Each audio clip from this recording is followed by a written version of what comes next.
CM योगी और गृह मंत्री के बीच मुलाकात जारी है। इस वक्त की बड़ी अपडेट हम आपको दे दें। और इसी बीच अनुप्रिया पटेल भी मुलाकात करने पहुंची हैं। बड़ी खबर, गृह मंत्री के आवास पर पहुंच गई हैं अपना दल की सांसद अनुप्रिया पटेल। आइए और ज्यादा जानकारी लेते हैं अविनाश से। इस वक्त हमारे साथ सीधा जुड़े हुए हैं। अविनाश, क्या जानकारी है आपके पास? जी देखिए, अगर बात करें राजेंद्र, तो मुख्यमंत्री योगी आदित्यनाथ और गृह मंत्री अमित शाह के बीच पिछले लगभग 1 घंटे के करीब होने को है मुलाकात जारी है। दोनों नेताओं के बीच उत्तर प्रदेश में जिस तरीके से कोरोना काल में उत्तर प्रदेश सरकार का कामकाज रहा है, जो मुख्यमंत्री ने तमाम सारे मंडलों का दौरा किया है और कितना नुकसान उत्तर प्रदेश को आर्थिक तौर पर हुआ, कितना नुकसान किस तरीके से हुआ है, इन तमाम सारी चीज़ों को लेकर बातचीत जारी हुई है। इस बीच अगर बात करें तो अपना दल की प्रमुख और इसके अलावा मिर्जापुर से सांसद अनुप्रिया पटेल भी पहुंच चुकी हैं गृह मंत्री अमित शाह से मिलने के लिए। हालांकि बताया जा रहा है कि उनकी मुलाकात भी पहले से तय थी, चूंकि गृह मंत्री अमित शाह तमाम सारे सहयोगी दलों के नेताओं से भी मुलाकात करते रहते हैं। तो अब देखना यह है कि जिस तरीके से उनसे मुलाकात होती है तो क्या कुछ बातचीत होती है। लेकिन अभी फिलहाल अगर बात करें तो मुख्यमंत्री की मुलाकात अभी भी गृह मंत्री अमित शाह के साथ जारी है। दोनों नेताओं के बीच 1 घंटे होने को आ रहे हैं, बैठक जारी है यहाँ पे। और जो तमाम सारी चीज़ें उत्तर प्रदेश को लेकर, खासतौर से अगर बात करें तो कितना नुकसान हुआ अप्रैल और मई माह में कोरोना को लेकर, क्योंकि काफ़ी ज़्यादा जिस तरीके से गुजरा, जिन स्थितियों से उत्तर प्रदेश भी उससे अछूता नहीं था। उत्तर प्रदेश में भी काफ़ी ज़्यादा नुकसान हुआ, चाहे वो लोगों के निधन को लेकर बात करें, चाहे वो लोगों की समस्याओं को लेकर बात करें, तो किस तरीके से उत्तर प्रदेश में स्थिति रही है। और मुख्यमंत्री ने जो तमाम सारे मंडलों का दौरा किया है, तो किस तरीके से उन्होंने अपने मंडलों के दौरों में स्थिति को पाया है और किस तरीके से आर्थिक नुकसान भी उत्तर प्रदेश के अंदर हुआ है, इसको भी लेकर तमाम तरीके से बातचीत चल रही है। और किस तरीके से जो सरकार की कल्याणकारी योजनाएं हैं उसको कोविड काल में जारी रखा गया है, आगे किस तरीके से कामकाज करना है, तो इन प्रमुख बातों पर दोनों नेताओं के बीच में मंथन जारी है। चूंकि अब अनुप्रिया पटेल भी यहाँ पे पहुंची हुई हैं, तो कुछ देर के बाद जैसे ही मुख्यमंत्री निकलते हैं तो अनुप्रिया पटेल से भी बातचीत होगी गृह मंत्री अमित शाह की। और उनसे भी जिस तरीके से सहयोगी दल हो, तो सहयोगी दलों से लगातार बातचीत करते रहे गृह मंत्री। जितने भी भाजपा के सहयोगी दल हैं सभी के नेताओं से लगातार बातचीत वो करते रहते हैं और जानते रहते हैं कि किस तरीके से भाजपा को क्या कुछ करने की जरूरत है, सहयोगी दल उसमें किस तरीके से अपनी भूमिका निभा सकते हैं। तो तमाम सारी चीज़ों को लेकर वो बातचीत करते रहे हैं। लिहाजा चूंकि अब अनुप्रिया पटेल ही पहुंची हैं, तो उनसे भी बातचीत करेंगे कि उत्तर प्रदेश में किस तरीके से भारतीय जनता पार्टी के साथ सहयोगी दल की भूमिका निभाते हुए अपना दल क्या कुछ कर सकती है, अपना दल को क्या कुछ करना है। तो तमाम सारी चीज़ों को लेकर बातचीत होगी, क्योंकि एक विश्वसनीय अलायंस है अपना दल के साथ भारतीय जनता पार्टी का। 2014 से ये अलायंस लगातार चला आ रहा है। 2014 के लोकसभा चुनाव में रहा, 2017 के विधानसभा चुनाव में रहा, 19 के लोकसभा चुनाव में रहा और आगे 22 के चुनाव में भी किस तरीके से अलायंस को रखना है, आगे कामकाज करना है।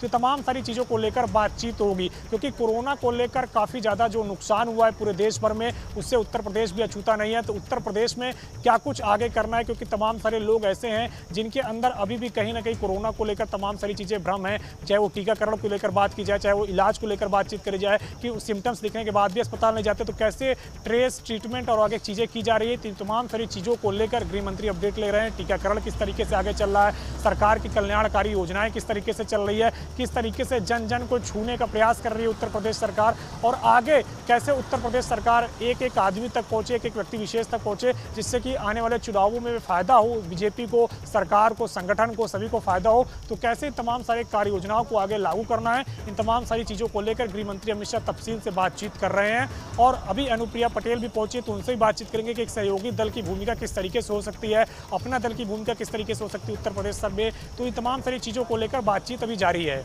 अविनाश, ये बहुत महत्वपूर्ण है।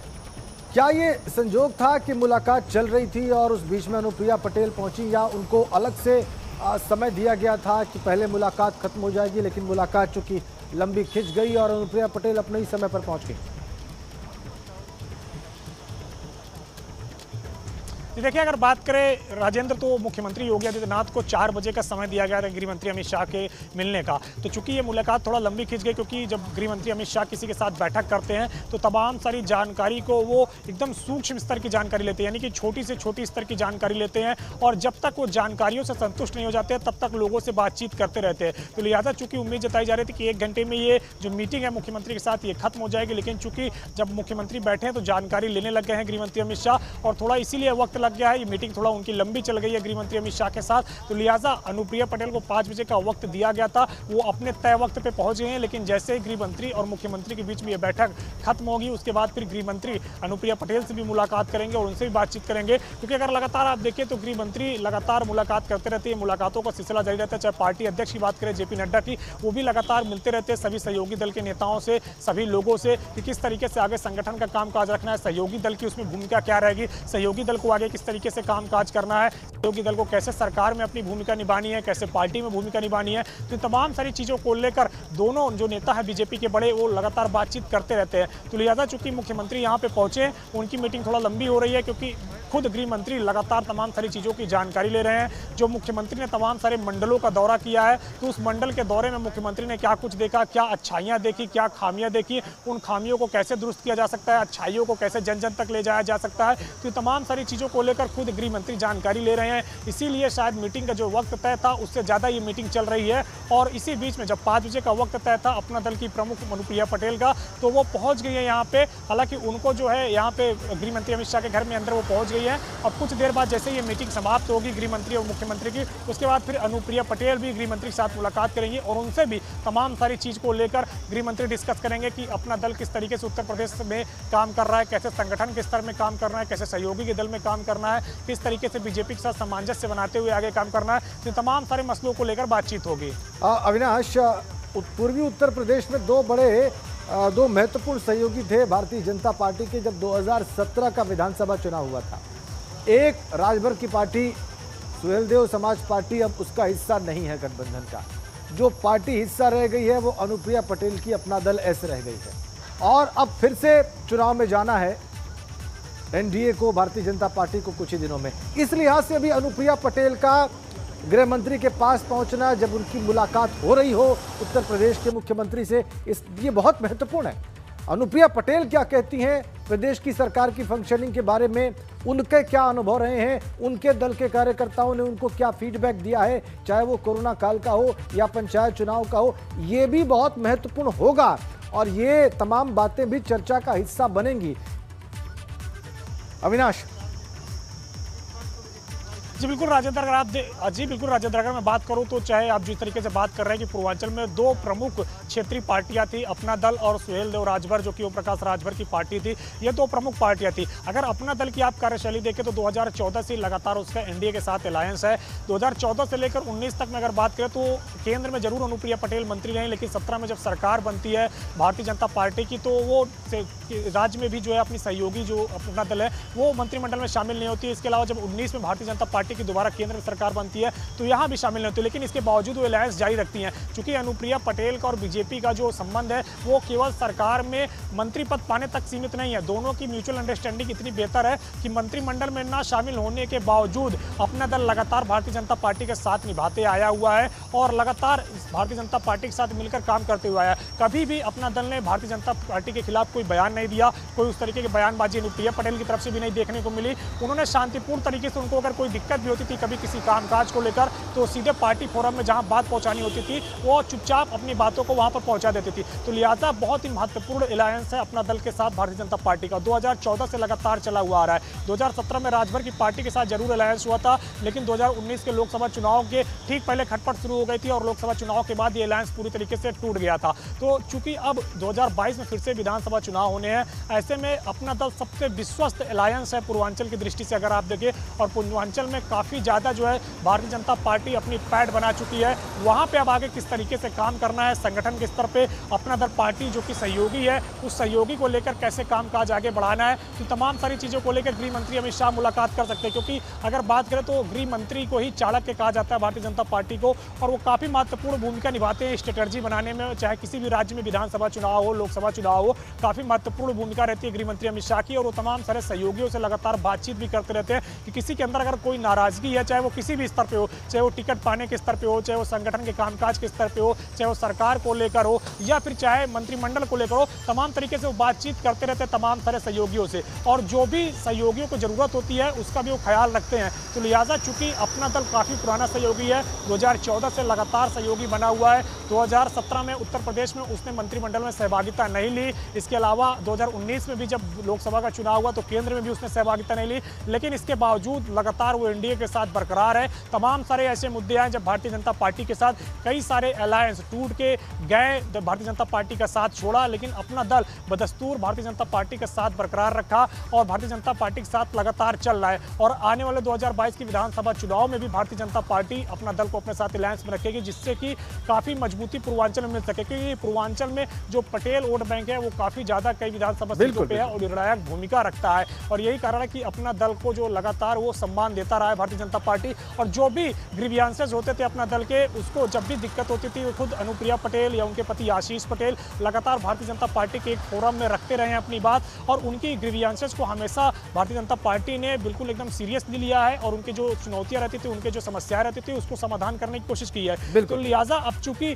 भारतीय जनता पार्टी को यह भी कहा जाता है कि जहां भी जिन राज्यों में चुनाव होता है उसकी तैयारियां वो काफी पहले से शुरू कर देती है। तो जाहिर तौर से बात है कि 2022 में विधानसभा चुनाव होने और उत्तर प्रदेश जैसा बड़ा राज्य है जिसको जीतना काफी चुनौती है, चाहे जिस भी पार्टी के लिए हो। तो बीजेपी भी यही कोशिश कर रही है कि कैसे तमाम सारे अपने सहयोगियों के साथ मिलते हुए आगे पार्टी के जो तमाम सारे कार्यक्रम है इसको बढ़ाया जाए, किस तरीके से पार्टी अब आगे राज्य के अंदर जाए और कैसे संगठन स्तर पे तमाम सारे लोगों से मुलाकात करे, जन जन तक पहुंचे, इसमें जो तमाम सारे सहयोगी दल हैं उनकी कैसी भूमिका हो। तो इसी को लेकर एक महत्वपूर्ण चर्चा पार्टी लगातार कर रही है। आप देखिए, अगर शुरुआत से नजर डाले तो बीएल संतोष पहले लखनऊ पहुंचते हैं, लखनऊ पहुंचकर वो लगातार तमाम सारे मंत्रियों से मुलाकात करते हैं, नेताओं से मुलाकात करते हैं, फीडबैक लेते हैं, सहयोगी दलों से भी मुलाकात करते हैं, तमाम तरीके से फीडबैक लेकर आते हैं दिल्ली। फिर दिल्ली में अपनी रिपोर्ट पार्टी अध्यक्ष जेपी नड्डा को देते हैं। फिर खुद पार्टी के अध्यक्ष जेपी नड्डा यहाँ पे तमाम सारे महासचिवों के साथ मुलाकात करते हैं कि आने वाले विधानसभा चुनावों में किस तरीके से भारतीय जनता पार्टी की स्ट्रेटजी होनी चाहिए, किस तरह भारतीय जनता पार्टी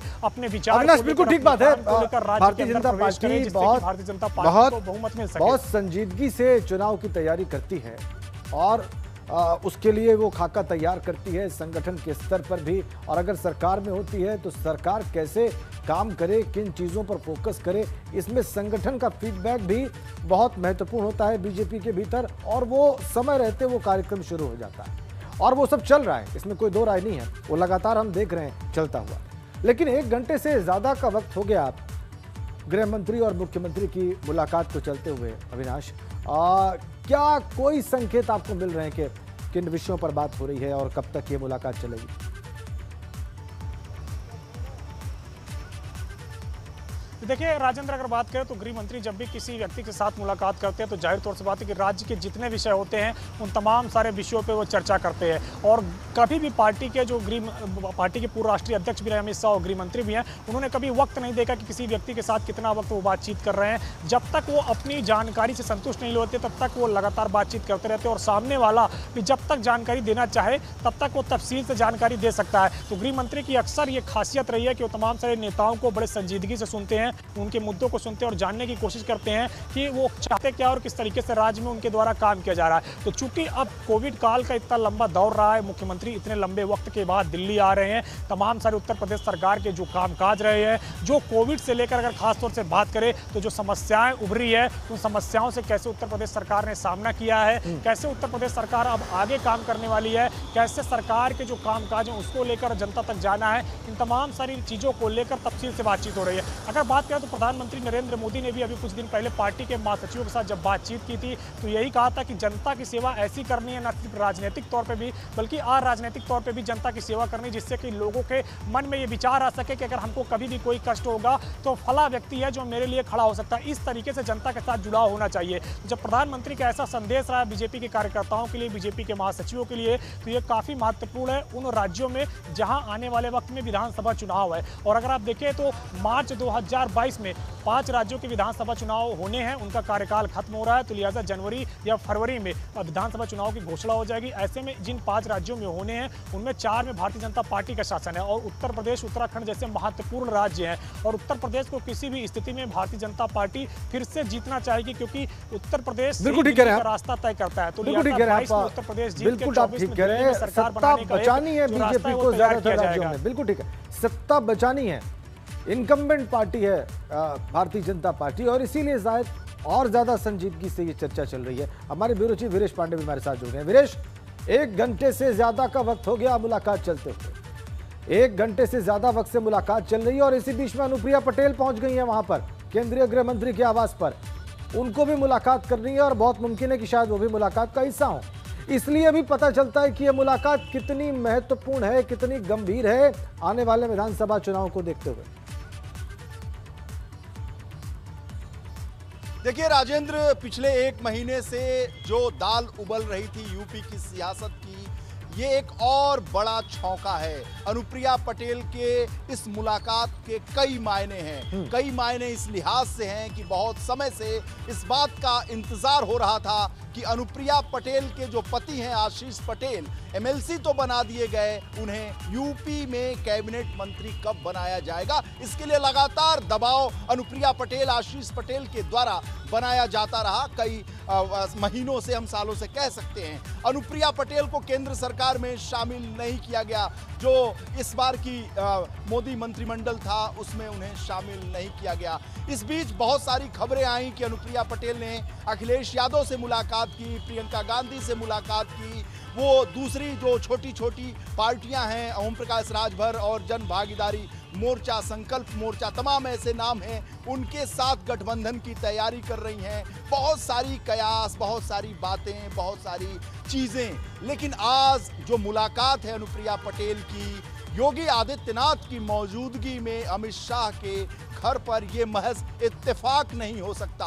उत्तर प्रदेश के मुख्यमंत्री अगर गृहमंत्री देश के अमित शाह से मिल रहे हों और ऐसे गृहमंत्री जो पार्टी के चाणक्य और रणनीतिकार माने जाते हों, जो हर जगह दखल रखते हों, पार्टी के एक एक संगठन को लेकर, गठबंधन को लेकर उन्हीं की चलती हो, ऐसे में भारतीय जनता पार्टी के एक रुष्ट, असंतुष्ट गठबंधन की मुखिया मिल रही हैं योगी आदित्यनाथ की मौजूदगी में अमित शाह से, तो इसके बहुत सारे मायने हैं। और मायने ये है, इसके पृष्ठभूमि में जाना पड़ेगा और उसके लिए बहुत दूर जाने की जरूरत नहीं है।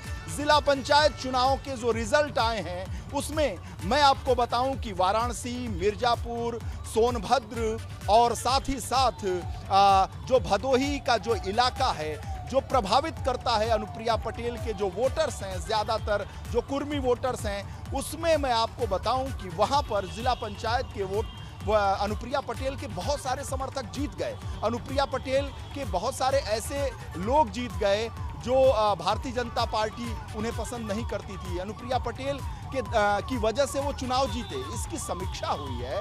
इस समीक्षा को लेकर भारतीय जनता पार्टी इस बात पर मंथन कर रही है कि 2022 में उन सभी असंतुष्ट और रुष्ट जो भी हमारे सहयोगी 2017 में रहे हैं उनको लेकर ही हमारी बात बन पाएगी। तब याद करिए कि 2017 में जब चुनाव भारतीय जनता पार्टी लड़ रही थी, उस समय ओम प्रकाश राजभर हों, अनुप्रिया पटेल हों, अगर कहीं 4 सीट भी किसी से मिल सकती थी तो अमित शाह ये चाहते थे कि उसके साथ गठबंधन हो जाए, उससे बातचीत हो जाए। और खुद अमित शाह के लेवल पर ये बातचीत होती थी, यानी हाई लेवल पर बात होती थी। राष्ट्रीय अध्यक्ष अमित शाह उस समय इस पूरे मामले को देखते थे। तो अनुप्रिया पटेल से बातचीत करना, और एक और सोर्सेस पे आपको खबर दे दूं, चूंकि अनुप्रिया पटेल मुलाकात कर रही हैं अमित शाह से, तो एक और एबीपी गंगा के दर्शकों को बड़ी खबर दे देता हूं, और बड़ी खबर पूर्वांचल से ही है। और वो ये खबर है कि भारतीय जनता पार्टी के जो फ्लोर मैनेजर हैं, जो मैनेजर हैं, वो ओम प्रकाश राजभर से भी बातचीत कर रहे हैं। एबीपी गंगा के दर्शकों के माध्यम से मैं ये बताना चाहता हूं कि मेरे पास ये पुख्ता खबर है, ओम प्रकाश राजभर की सुभाषपा से भी भारतीय जनता पार्टी की बातचीत चल रही है। और ये बातचीत 2-3 लेवल पर चल रही है और खासकर इसके लिए पूर्वांचल और पूर्वांचल के कुछ कद्दावर भारतीय जनता पार्टी के नेताओं को लगाया गया है, जिनकी भूमिका 2017 में जो भागीदारी हुई थी, जो गठबंधन हुआ था ओम प्रकाश राजभर से भारतीय जनता पार्टी की, उन सारे लोगों को लगाया गया है। एक बड़ी खबर एबीपी गंगा के दर्शकों को दे दूं, ओम प्रकाश राजभर और तमाम असंतुष्ट लोगों से भारतीय जनता पार्टी ने बातचीत शुरू कर दी है। अनुप्रिया पटेल की यह मुलाकात उसी के मद्देनजर देखी जानी चाहिए। बिल्कुल, आप बहुत बड़ी खबर दे रहे हैं वीरेश। आप अपडेट ये दे रहे हैं कि अनुप्रिया पटेल की तो बात चल ही रही है इस वक्त केंद्रीय गृह मंत्री के आवास पर और उत्तर प्रदेश के मुख्यमंत्री की मौजूदगी में, लेकिन इस बीच बीजेपी के फ्लोर मैनेजर ओम प्रकाश राजभर और उनके दल के साथ कैसे दोबारा सामंजस्य हो सके अगले विधानसभा चुनाव से पहले, इस पर भी काम शुरू कर चुके हैं। वीरेश, इसी बड़ी खबर पर हम बात करेंगे। बड़ी अपडेट आपको दे दें, मुख्यमंत्री योगी और गृह मंत्री के बीच मुलाकात चल रही है। 1 घंटे से भी ज्यादा वक्त से गृह मंत्री के आवास पर मुख्यमंत्री योगी और गृह मंत्री अमित शाह के बीच मुलाकात चल रही है। अनुप्रिया पटेल पहुंच गई है इसी बीच में मुलाकात करने के लिए गृह मंत्री के आवास पर। उनको भी पहुंचे हुए 25 मिनट से ज्यादा का वक्त हो चुका है और तकरीबन आधे घंटे कहा जा सकता है इसे। वो भी इस मुलाकात का हिस्सा है। मुख्यमंत्री योगी आदित्यनाथ वहां पर हैं, अपना दल सांसद अनुप्रिया पटेल वहां पर हैं, केंद्रीय गृह मंत्री अमित शाह के आवास पर यह मुलाकात चल रही है। तीनों के बीच में अंदाजा लगा सकते हैं हम सभी लोग कि कितनी महत्वपूर्ण ये चर्चा होगी आने वाले विधानसभा चुनाव को देखते हुए। अपना दल एक बहुत ही महत्वपूर्ण और विश्वस्त सहयोगी भारतीय जनता पार्टी का 2014 के चुनाव में भी हमने देखा, हमने 2017 के विधानसभा चुनाव में भी देखा और 2019 के लोकसभा चुनाव में भी देखा। गृह मंत्री अमित शाह के आवास पर इस वक्त अनुप्रिया पटेल भी मौजूद हैं, अपना दल की सांसद हैं और मुख्यमंत्री योगी आदित्यनाथ लगभग 1.5 घंटे से मुलाकात कर रहे हैं गृह मंत्री अमित शाह से। हमारे 2 सहयोगी दिल्ली से अविनाश तिवारी हमारे साथ कनेक्ट हैं, लखनऊ से हमारे ब्यूरो चीफ वीरेश पांडे हमारे साथ जुड़े हुए हैं। पहले हम अपडेट लेते हैं अविनाश के पास जाके कि उनके पास ताज़ा जानकारी क्या है, क्या अंदर से कोई सूचना, किसी प्रकार का कोई संकेत अविनाश आपके पास आया है कि ये मुलाकात अभी और कितनी आगे चल सकती है या किन विषयों पर बात हो रही है?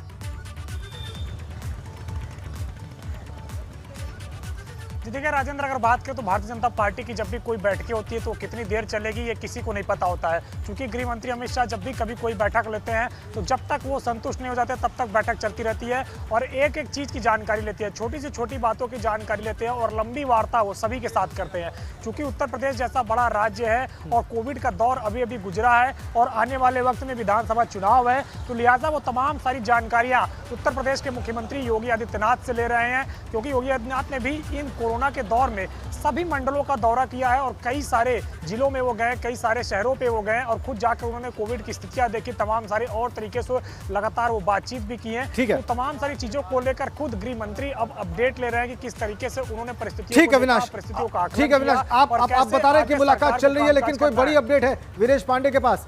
वीरेश, आपके पास कोई बड़ी जानकारी? देखिए राजेंद्र, आपने सवाल किया अविनाश तिवारी से, मेरे सहयोगी से, कि अंदर क्या बात चल रही है, क्या आपको कुछ पता चला? 2 लोगों की बातचीत चल रही है। यूपी के सीएम योगी आदित्यनाथ और अमित शाह के बीच में भी वार्ता चल ही रही है। एक पुराने जमाने का गाना है कि ये दुनिया वाले पूछेंगे मुलाकात हुई, कुछ बात हुई, तो उसकी अगली लाइन भी है कि ये बात किसी से ना कहना। तो जब बात कहना ही नहीं है तो ये गाना जो है वो बहुत ही सटीक बैठता है कि मुलाकात हो रही है तो बात होगी तो उसे कहना भी नहीं है। लेकिन बड़ी खबर ये है कि ये इत्तेफाक नहीं हो सकता अनुप्रिया पटेल का। देखिए, प्रधानमंत्री नरेंद्र मोदी के बाद अगर दिल्ली में आप लुटियंस जोन में घूमते होंगे तो आपको एहसास होगा कि देश के गृह मंत्री का जो घर है वो सबसे ज्यादा सुरक्षित है, परिंदा भी पर नहीं मार सकता। यूपी के सीएम वहां मुलाकात कर रहे हैं और अनुप्रिया पटेल घर पर पहुंची हैं, तो ये महज इत्तेफाक नहीं हो सकता है राजेंद्र। ये एक तरह से पूर्व निर्धारित कार्यक्रम के तहत हो सकता है, क्योंकि अनुप्रिया पटेल गठबंधन की सहयोगी हैं, राष्ट्रीय अध्यक्ष हैं, उनकी मर्यादा है। और ऐसे में जब गृहमंत्री यूपी के सीएम से यानी अनुप्रिया पटेल जिस प्रदेश से आती हैं, उस प्रदेश का मुख्यमंत्री अगर वहां मिल रहा है, तो इस बीच वो इत्तेफाकन नहीं पहुंच जाएंगी, और पहुंच जाएंगी तो दरवाजा नहीं खुल जाएगा। अमित शाह इतना कोई हल्का कद के पर्सनालिटी के राजनेता नहीं है जो बड़े बड़े केंद्रीय मंत्री वहां अपॉइंटमेंट और मुख्यमंत्री अपॉइंटमेंट मानते हैं तो 3-3 महीने लग जाते हैं। तो ऐसे में योगी आदित्यनाथ के मिलने के दौरान अनुप्रिया पटेल का पहुंचना ये इत्तेफाक नहीं है। मैं दर्शकों को बता दूं, ये गठबंधन के सहयोगी, रूठे हुए सहयोगी की मनाने की कोशिश है। जो जिला पंचायत चुनाव में भारतीय जनता पार्टी के रिजल्ट्स निकले हैं, खासकर पूर्वांचल में जो कुर्मी बाहुल इलाका है, जिसकी राजनीति अनुप्रिया पटेल करती हैं और उनके पिता स्वर्गीय सोनेलाल पटेल ने अपना दल बनाया था, वो एक जाति आधारित पार्टी का निर्माण उन्होंने किया था। उसी की परंपरा को आगे बढ़ाते हुए अनुप्रिया पटेल उस पार्टी को चलाती हैं। जिला पंचायत चुनाव में जिस तरीके से वाराणसी और सोनभद्र, मिर्जापुर जहां वर्चस्व है इन वोटर्स का, और साथ ही साथ फतेहपुर में और कुछ कानपुर के इलाकों में जिस तरीके से भारतीय जनता पार्टी को डैमेज हुआ है, उस डैमेज को कंट्रोल करने की कोशिश है। 2022 के इलेक्शन में अपने सारे रूठे हुए सहयोगियों को मनाने की कवायद है। और एबीपी गंगा के दर्शकों को एक बड़ी और एक्सक्लूसिव जानकारी दे दूं, 2017 में जो भी सहयोगी भारतीय जनता पार्टी के साथ रहे हैं, जिनको करीब लाने की जिम्मेदारी उस दरमियान भारतीय जनता पार्टी के तत्कालीन राष्ट्रीय अध्यक्ष अमित शाह की थी, उन्होंने एक एक करके अपने सहयोगियों को सजोया था, बातचीत की थी, उनके इलाके में गए थे, सभाएं की थी। उन सभी लोगों को इकट्ठा करने का काम भारतीय जनता पार्टी ने शुरू कर दिया है। ओम प्रकाश राजभर से 2 राउंड की वार्ता भारतीय जनता पार्टी के स्थानीय नेताओं की हो चुकी है, पूर्वांचल के नेताओं की हो चुकी है। एबीपी गंगा के पास, मेरे पास पुख्ता जानकारी है, और यह जानकारी है कि ओम प्रकाश राजभर को भी मनाने की कोशिश की जा रही है। क्योंकि जो राजभर वोटर्स हैं, मैं एक उदाहरण आपको दे दूं कि बलिया की सीट ज्यादातर जिला पंचायत में ओम प्रकाश राजभर की पार्टी जीत गई। और मैं एक और रोचक तथ्य आपको बता दूं कि जो नेता विरोधी दल है राम गोविंद चौधरी, वो अपने घर के अपने बेटे को नहीं जिता पाए, वहां ओम प्रकाश राजभर की पार्टी जीत गई। ओम प्रकाश राजभर ने अपने कैंडिडेट को जिता दिया, नेता विरोधी दल राम गोविंद चौधरी के घर में घुसकर उनके बेटे को हरा दिया। तो ऐसे में जो ओम प्रकाश राजभर के वोटर्स हैं, उनको मनाने और साथ ही साथ वो सारे बिछड़े हुए साथियों को मनाने की कवायद अब शुरू हो गई है।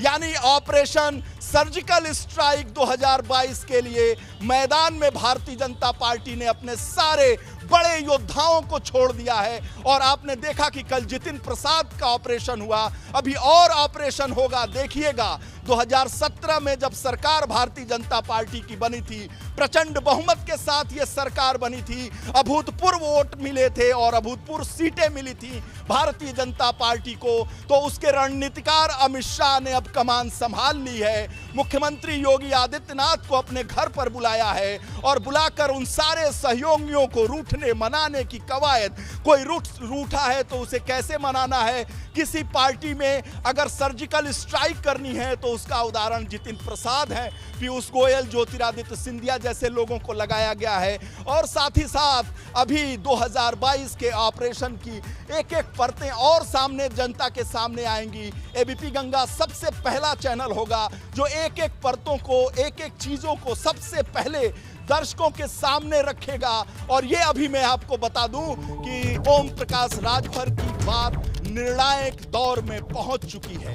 यानी वो सारे वीरेश, आपको रोक रहे हैं। एक बड़ी अपडेट इस वक्त मिल रही है हमें दिल्ली से। प्रधानमंत्री मोदी से मिलने पहुंच गए हैं बीजेपी के राष्ट्रीय अध्यक्ष जेपी नड्डा। ठीक इसी वक्त जब गृह मंत्री अमित शाह से मुख्यमंत्री योगी की मुलाकात चल रही है, पिछले 1.5 घंटे से ज्यादा से अनुप्रिया पटेल से मुलाकात चल रही है, उसी वक्त प्रधानमंत्री मोदी से मिलने पहुंचे हैं भारतीय जनता पार्टी के राष्ट्रीय अध्यक्ष जेपी नड्डा। ये बड़ी अपडेट हम आपको दे रहे हैं। देखिए वीरेश, घटनाक्रम कितनी तेजी से दिल्ली में बढ़ रहा है आगे। ठीक इसी वक्त जेपी नड्डा पहुंच गए प्रधानमंत्री से मिलने के लिए। देखिए राजेंद्र, ये महज इत्तेफाक नहीं है। हस्तिनापुर में सियासत की गतिविधियां बहुत तेज हो गई हैं। उसका असर उत्तर प्रदेश में भी देखने को मिलेगा और ये सब कवायद है 2022 के चुनाव के मद्देनजर। मैं बार बार ये कह रहा हूं, एबीपी गंगा के दर्शक बार बार एबीपी गंगा के इस मंच से सुन रहे हैं कि 2022 का चुनाव बहुत ही निर्णायक चुनाव है भारतीय जनता पार्टी नरेंद्र मोदी अमित शाह की जोड़ी के लिए, योगी आदित्यनाथ के लिए। इसलिए हर वो मोहरे सेट किए जा रहे हैं, हर वो बिसात बिछाई जा रही है, हर वो घोड़े दौड़ाए जा रहे हैं जो 2022 के लक्ष्य को, जैसा कि केशव मौर्य ने मेरे चैनल पर साफ कहा था कि अब की बार 300 पार, तो 300 के पार के लिए तमाम वो कवायद जारी है। 325 से ज्यादा भारतीय जनता पार्टी सीट जीतना चाहती है। योगी आदित्यनाथ, सुनील बंसल, स्वतंत्र देव सिंह, अमित शाह, नरेंद्र मोदी, जेपी नड्डा के ये सारे नेतृत्व में ये सीटें छीन लेना चाहती है। ये रणनीति है, ये बिसात है, सियासत की बिसात है। मोहरे सेट किए जा रहे हैं। कुछ मोहरों की जानकारी हमें हो जाती है, उसे आपके सामने रखने की कोशिश करते हैं। एबीपी गंगा के दर्शकों की उत्सुकता को शांत करने की कोशिश करते हैं, क्योंकि टकटकी लगाकर एबीपी गंगा को देखा जाता है राजनीतिक खबरों के लिए कि राजनीतिक खबरों को बताएगा एबीपी गंगा, वो सच साबित होगा। कुछ सियासत में बदलाव जो एक महीने पहले से मैं बार बार कह रहा था कि कुछ न कुछ तो होने वाला है। ये जो दाल एक महीने से सियासत की चढ़ी हुई थी, उसमें ये बड़ा छौंका है अनुप्रिया पटेल के तौर पर। राजेंद्र, मैं आपको बताऊं कि जितिन प्रसाद का सर्जिकल स्ट्राइक कल हुआ है। अनुप्रिया पटेल जो रूठी हुई थी, उन्हें मनाने की कोशिश की जा रही है। जेपी नड्डा नरेंद्र मोदी के घर पहुंचते हैं, अमित शाह के घर पर योगी आदित्यनाथ, अनुप्रिया पटेल पहुंचती हैं। तो ये सारे वही तो योद्धा हैं जिन्होंने 2017 में भारतीय जनता पार्टी को इस मुकाम तक पहुंचाया, जो न भूतो न भविष्यत में कह सकता हूं कि इतनी बड़ी प्रचंड बहुमत से भारतीय जनता पार्टी सीट ले आई थी। इस पर खुद पार्टी के रणनीतिकारों को भी आश्चर्य था कि इतनी सीटें भारतीय जनता पार्टी ने कैसे पाई। तो उसी आश्चर्य को और आगे बढ़ाने के लिए और लोगों को आश्चर्यचकित करने के लिए रणनीतियां शुरू हो गई हैं। और भारतीय जनता पार्टी की जो हालिया स्ट्रेटजी है, आपने देखा बंगाल में, जहां उनका न जमीन था, न गठबंधन था, न उनके लोग थे, न पन्ना प्रमुख थे, न बूथ प्रमुख थे। 3 से 83 हो गए और इस कदर चुनाव लड़ रहे थे बंगाल में, जैसे जीत जाएंगे, पूरी तरीके से बंगाल पर कब्जा कर लेंगे। तो ये भारतीय जनता पार्टी की जो रणनीति है, बहुत ही वार लेवल पर काम किया जाता है, कोशिश की जाती है। इससे सीखना चाहिए, सभी दलों को सीखना चाहिए कि नरेंद्र मोदी, अमित शाह, जेपी नड्डा की जोड़ी किस कदर जीतने के लिए अपना जज्बा दिखाती है। ये जज्बा अगर किसी पार्टी के द्वारा सीखा जाएगा तो उसका फायदा ही होगा। और यूपी में उन्होंने काम शुरू कर दिया है। अखिलेश यादव घर पर हैं, प्रियंका राहुल गांधी का पता नहीं है, मायावती किलेबंदी में बंद हैं। तो आखिर 2022 का रिजल्ट क्या होगा, ये सोचने वाली बात अन्य पार्टियों के लिए होगी। और जो गठबंधन के दल नाराज थे, उसे मनाने की कोशिश शुरू हो गई है। पार्टी के शीर्षस्थ नेता इस काम में लग गए हैं। 2 शीर्षस्थ नेता, पार्टी के राष्ट्रीय अध्यक्ष इस काम में लग गए हैं। यानी 2022 भारतीय जनता पार्टी प्रचंड बहुमत से जीतने के लिए अपने वो सारे मोहरे, सारे बिसात बिछा चुकी है, बिछा रही है और आगे भी बिछाएगी। कुछ खबरें हमारे पास हैं। खबरें ये हैं कि जो भी रूठे दल हैं, जो भी छोटे दल हैं, उन्हें मनाया जाएगा, उन्हें एक मंच पर लाया जाएगा, क्योंकि वो अमित शाह की स्ट्रेटजी का परिणाम था। उस दरमियान याद करिए 2017 में अगर 5 सीट भी कोई दूसरा गठबंधन का दल दे सकता था, उसे भारतीय जनता पार्टी के मंच पर लाया जाता था। सीधे वार्ता अमित शाह करते थे तत्कालीन राष्ट्रीय अध्यक्ष। आप सोचिए कि गठबंधन के लिए, सीटों के लिए, यूपी में सरकार बनाने के लिए किस कदर बेकरारी थी। वो बेकरारी बेचारी छूटी नहीं है, यानी रिपीट करना चाहती है भारतीय जनता पार्टी, फिर प्रचंड बहुमत से रिपीट करना चाहती है। और जो उसके दूसरे दल हैं, जो विपक्षी दल हैं, यही तो वार लेवल पर काम करने की रणनीति है। इतना हाहाकारी तरीके से भारतीय जनता पार्टी काम करती है, राज्यों में जीतने का प्रयास करती है कि जो दूसरे दल हैं वो दुबक जाते हैं। समझ में नहीं आता है कि आखिर क्या स्ट्रेटजी बनाएं। मुझे याद है कि 2017 से पहले मायावती लगता था कि यूपी में पूर्ण बहुमत के साथ सरकार बना लेंगी। लगता था वो ऐसे ट्वीट करती थी, उनके टिकटों का भाव भी बढ़ गया था शायद, तथाकथित रूप से मैं ये नहीं कह रहा, लेकिन लोग वायुमंडल में ये बातें होती थी।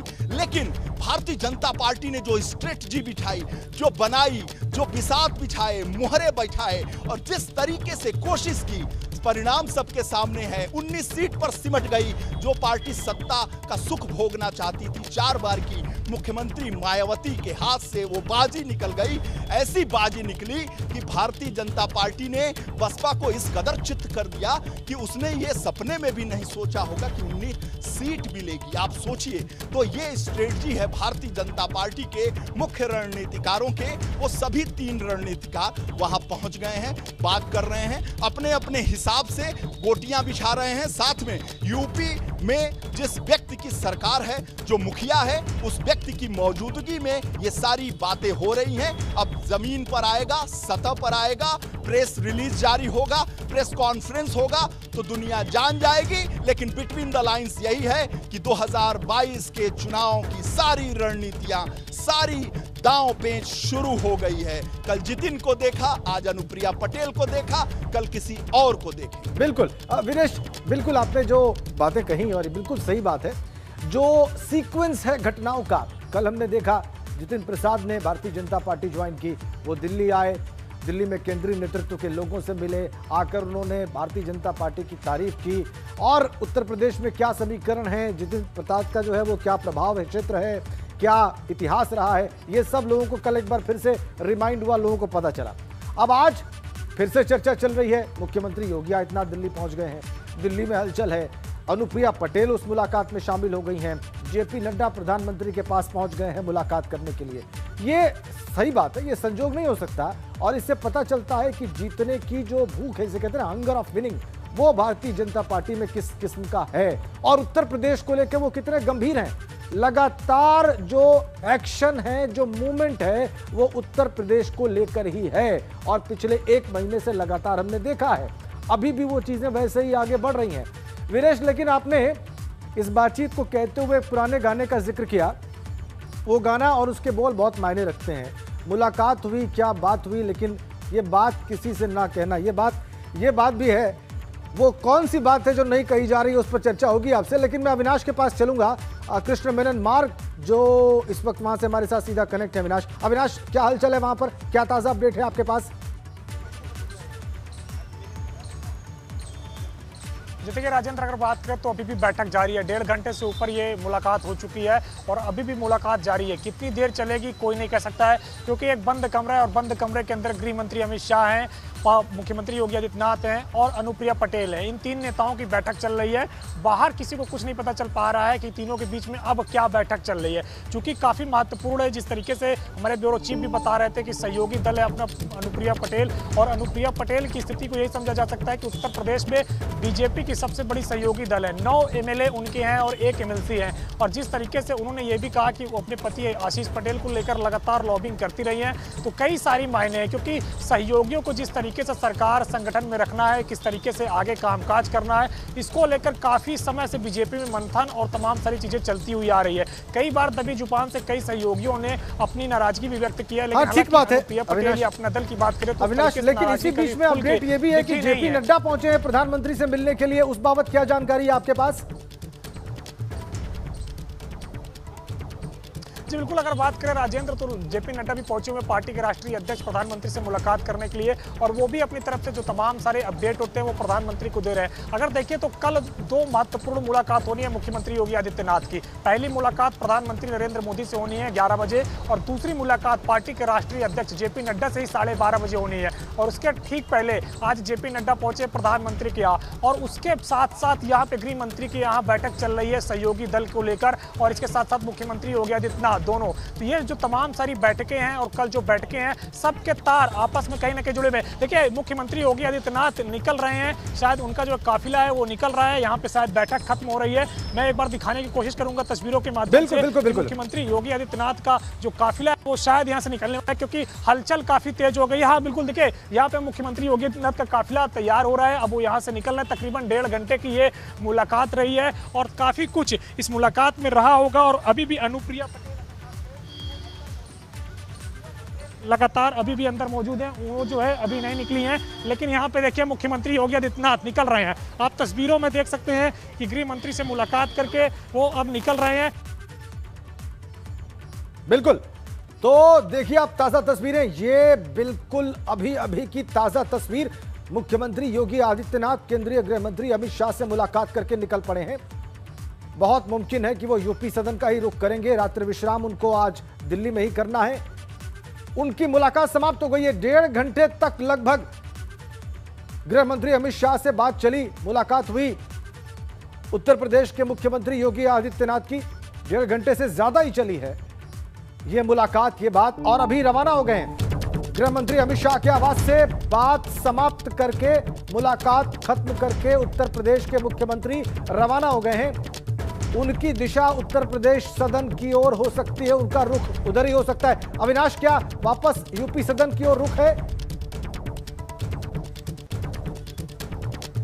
बिल्कुल राजेंद्र, अगर बात करें तो मुख्यमंत्री योगी आदित्यनाथ उत्तर प्रदेश सदन की ओर जा रहे हैं और वहीं पर फिलहाल वो जाएंगे, विश्राम करेंगे। कल उनकी 2 बहुत ही महत्वपूर्ण मुलाकात है। पहली मुलाकात अगर बात करें तो प्रधानमंत्री नरेंद्र मोदी के साथ 11 बजे होगी। उसके बाद अगर बात करें तो पार्टी के राष्ट्रीय अध्यक्ष जेपी नड्डा के साथ 12:30 बजे होगी, जो कि ये मुलाकात फिक्स हो चुकी है। चूंकि अब मुख्यमंत्री बात करें तो 5:30 बजे हैं और जल्द ही निकल गए हैं यहाँ से। 1.5 घंटे की मुलाकात करने के बाद निकले हैं यहाँ से, तो हो सकता है देर रात वो कुछ केंद्रीय मंत्रियों से मुलाकात कर ले, उनसे बातचीत कर ले और उत्तर प्रदेश के विकास कार्यों को लेकर बातचीत कर ले। लेकिन अभी तक ऐसी कोई अपडेट नहीं मिली है, ऐसी कोई मीटिंग उनकी जो फिक्स हुई है, ऐसा कोई जानकारी नहीं मिली है। क्योंकि उनकी 3 मुलाकात इस दिल्ली दौरे में है, जो कि पहले से तय है। उनमें अगर बात करें तो 1 मुलाकात हो चुकी है गृह मंत्री अमित शाह के साथ, 2 मुलाकात उनकी कल होनी है पार्टी के राष्ट्रीय अध्यक्ष जेपी नड्डा के साथ और प्रधानमंत्री नरेंद्र मोदी के साथ। कल उनकी मुलाकात तय है। कुल 3 मुलाकात उनकी दिल्ली के अंदर होनी थी, 1 मुलाकात हो चुकी है, 2 मुलाकात तय है। हालांकि चूंकि अब समय काफी बच गया है उनके पास, अभी 6 बज रहे हैं, तो हो सकता है देर शाम तक या रात तक वो किसी केंद्रीय मंत्री से भी मुलाकात कर ले और उत्तर प्रदेश के विषयों को लेकर बातचीत कर ले। लेकिन जो उनका यह दिल्ली दौरा था वो केवल यही 3 मीटिंग के लिए था और इसी 3 मीटिंग के लिए वो दिल्ली आए थे, जिनमें से 1 मीटिंग उनकी हो गई है तो गृह मंत्री अमित शाह के साथ, जिसमें अगर बात करें तो अनुप्रिया पटेल भी पहुंची हुई थी, उनके साथ भी बातचीत हुई उनकी। और यहाँ से अब मुख्यमंत्री निकल गए हैं, लेकिन अभी भी अगर बात करें तो अनुप्रिया पटेल अंदर मौजूद हैं। गृह मंत्री अमित शाह के साथ अनुप्रिया पटेल की बैठक जारी है, वो अभी अंदर मौजूद हैं। अंदर दोनों नेताओं की बातचीत चल रही है। मुख्यमंत्री बशर्ते निकल गए, लेकिन उत्तर प्रदेश की जो भाजपा की सबसे बड़ी सहयोगी दल कह सकते हैं, क्योंकि 9 विधायक हैं उसके विधानसभा में और 1 MLC है विधान परिषद में, तो जाहिर तौर से बात है कि 10 विधायक है टोटल मिला के। अगर दोनों सदनों की बात करें तो वो सबसे बड़ी सहयोगी दल है बीजेपी की, और उनकी जो राष्ट्रीय अध्यक्ष है वो यहाँ पे पहुंची हुई है और लगातार दोनों नेताओं के बीच अभी भी बैठक जारी है। अनुप्रिया पटेल अभी गृह मंत्री अमित शाह के घर से नहीं निकली हैं, दोनों नेताओं के बीच अभी अंदर बैठक जारी है। मुख्यमंत्री निकल गया, मुख्यमंत्री निकलकर उत्तर प्रदेश सदन पहुंच रहे हैं, वहां पे वो विश्राम करेंगे और कल उनकी 2 मीटिंगें निर्धारित है। 11 बजे वो प्रधानमंत्री नरेंद्र मोदी के आवास पर पहुंचेंगे, वहां प्रधानमंत्री से मुलाकात करेंगे। इसके बाद फिर 12:30 बजे पार्टी के राष्ट्रीय अध्यक्ष जेपी नड्डा से मुलाकात करेंगे, जहां पे तमाम सारी चीजों को लेकर बातचीत होगी, संगठन को लेकर बातचीत होगी, सरकार को लेकर बातचीत होगी, सरकार के कामकाज को लेकर बातचीत होगी। मुख्यमंत्री ने जो दौरे किए हैं उत्तर प्रदेश के सभी मंडलों के, उसको लेकर बातचीत होगी। इसके साथ साथ अगर बात करें तो किस तरीके से उत्तर प्रदेश सरकार को आगे काम करना है, इसको लेकर बातचीत होगी। कोरोना में किस तरीके से उत्तर प्रदेश सरकार को नुकसान हुआ है, चाहे आर्थिक तौर पर बात करें, चाहे अगर बात करें तो जनता के बीच में किस तरीके से कोरोना को लेकर भाव उत्पन्न हुए, तमाम सारी चीजों को लेकर बातचीत होगी। क्योंकि प्रधानमंत्री नरेंद्र मोदी ने भी जब महासचिवों के साथ बैठक की थी तो उन्होंने तमाम सारे महासचिव को यही कहा था कि बीजेपी की जो इमेज है, विनाश बिल्कुल ठीक बात है।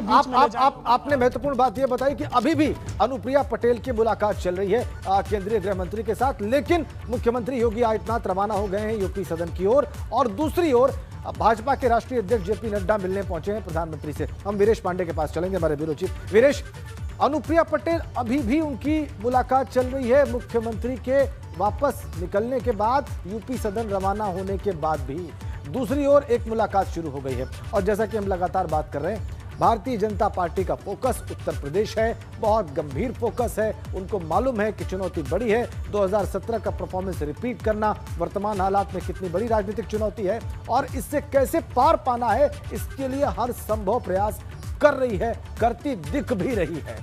अनुप्रिया पटेल का मुख्यमंत्री के रवाना होने के बाद भी अपनी मुलाकात जारी रखना, बात होना और भाजपा के राष्ट्रीय अध्यक्ष का प्रधानमंत्री के पास जाना, जबकि इन्हीं दोनों से कल मुलाकात होनी है मुख्यमंत्री की, इसके बहुत मायने हैं। देखिए राजेंद्र, आपने कहा कि अनुप्रिया पटेल अभी अमित शाह जी के घर पर बैठी हुई हैं, तो पंचायत में जब जो तीसरा पक्ष है उसे बैठना तो होगा ही, और बराबर की हिस्सेदारी है, तो बराबर की गठबंधन की हिस्सेदारी में, तो ऐसे में तो अनुप्रिया पटेल अभी जो पंचायत हुई है उससे वाकिफ कराई जा रही होंगी कि ये बातें हुई हैं और ये बातों का ये नतीजा निकलेगा। देखिए, भारतीय जनता पार्टी में पहले निचले स्तर पर बातचीत होती है। पहले संगठन महामंत्री निचले स्तर की बात करेंगे, फिर स्वतंत्र देव सिंह बात करेंगे, फिर मुख्यमंत्री जी बात करेंगे, फिर भारतीय जनता पार्टी का जो कोर ग्रुप है जिसमें दोनों डिप्टी सीएम है, मुख्यमंत्री हैं, स्वतंत्र देव सिंह, सुनील बंसल हैं, ये बातचीत करेंगे, फिर संगठन महामंत्री बात करेंगे। और अविनाश के पास कुछ अपडेट है, अविनाश के पास कुछ अपडेट है वीरेश, अविनाश के पास कोई ताजा जानकारी? अविनाश,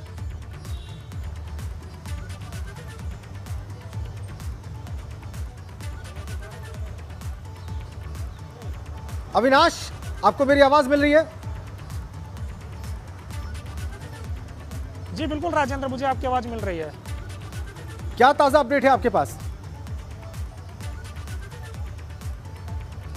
तो देखिए राजेंद्र, अगर बात करें तो मुख्यमंत्री योगी आदित्यनाथ उत्तर प्रदेश सदन पहुंचने ही वाले हैं, लेकिन अपना दल प्रमुख अनुप्रिया पटेल अभी भी गृह मंत्री अमित शाह के आवास पर मौजूद हैं और यहां दोनों नेताओं के बीच अभी भी बातचीत चल रही है।